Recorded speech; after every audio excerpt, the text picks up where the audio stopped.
Un immense plancher totalement vierge.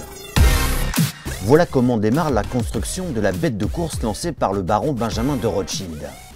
Dans le chantier multiplaste de Vannes, une fourmilière s'agite depuis 6 mois pour donner naissance à Gitana 16e du nom.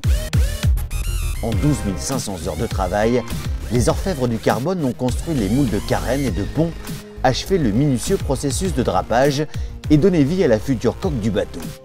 Un bateau est né aujourd'hui parce qu'il est sorti du moule, donc c'est la première phase, grosse phase de la construction. Maintenant, on va y avoir l'assemblement du pont et de la coque, la finition de la structure et puis l'aménagement intérieur. Mais bon, là, on va dire que l'ADN du bateau, il est là. Pas facile pour le profane d'imaginer le bateau qui prendra le départ du prochain Vendée Globe. Mais pour le Gitana Team, l'inspection du chantier donne corps aux 2 maîtres mots du projet, fiabilité et innovation. Qu'on imaginait sur le papier se concrétise. On voit notamment un gros nez, on voit des lignes relativement tendues, on voit des...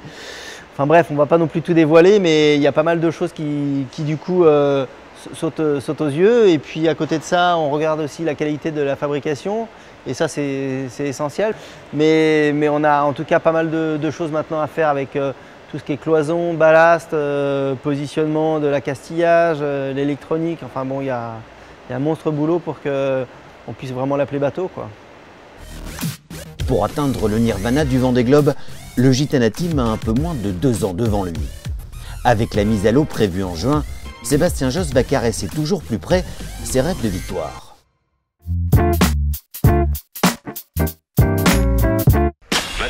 En attendant la mise à l'eau du grand monocoque, Sébastien Josse et le Gitana Team enchaînent les sorties sur un tout autre bateau. Face au vent, le GC32 ressemble à s'y méprendre à un catamaran classique. Mais dès que Sébastien tire la barre, le bateau décolle littéralement.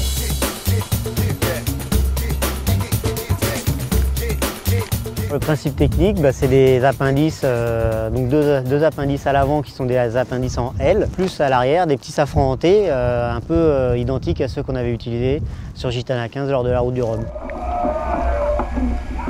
Le principe, c'est de mettre de l'incidence sur ces foils et ça permet, avec la vitesse, ça crée un lift, ça crée une portée verticale et le bateau, plus il va vite, plus il décolle et puis après on régule justement le vol une fois qu'on a décollé.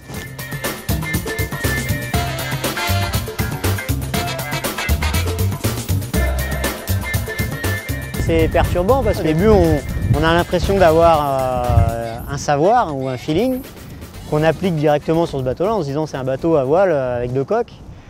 Et puis il faut oublier tous ces réflexes qui sont ancrés en nous depuis des dizaines d'années pour en apprendre de nouveaux. Donc il y a une conduite, un pilotage qui est à réapprendre, il y a une part d'agressivité à retrouver parce que justement quand le profil il va décrocher, il faut le faire réaccrocher très très vite, sinon la chute est un peu radicale. On peut passer de 30 nœuds à 0 nœuds parce que justement on n'a pas su garder la portance sur cet appendice.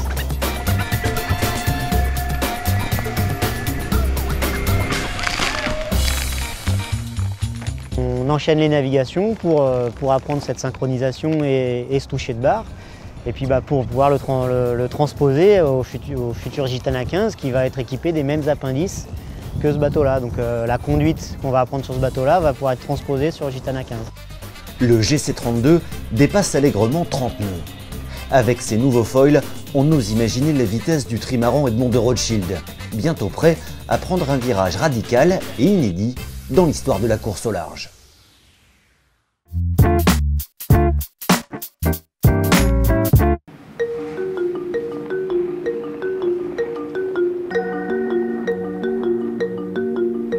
Être le skipper du Gitana Team, cela permet de tirer des bords parfois insolites.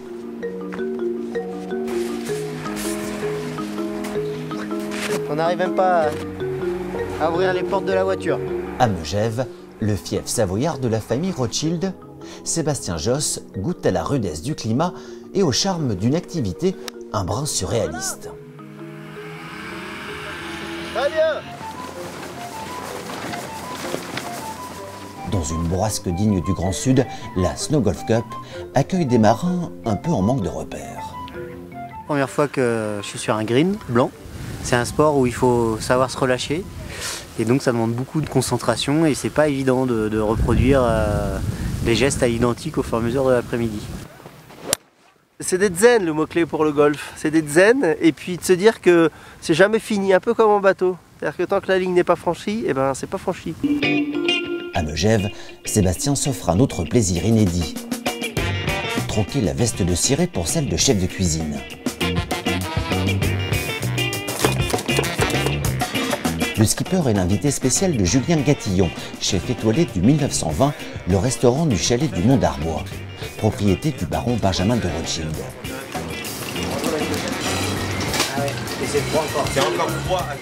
Pour la dernière route du Rhum, Julien avait concocté des petits plats à Sébastien. Alors le temps d'un service, le skipper s'improvise commis de cuisine.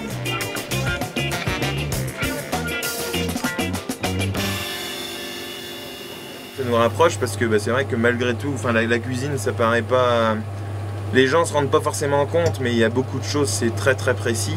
Rien que dans une cuisson, dans un assaisonnement, il y a des choses qui doivent être justes. Au sein de la famille Rothschild, c'est vraiment quelque chose qui leur tient à cœur, c'est de donner aux gens passionnés les moyens de s'exprimer, de montrer leur talent, leur savoir et puis de progresser aussi. Et ça, c'est vraiment unique et une énorme chance. Quand on est passionné de montagne et sportif de haut niveau, les agates n'ont qu'un temps. Alors Sébastien retourne vite à son activité favorite, tracer un sillage bien à lui dans la magie des éléments.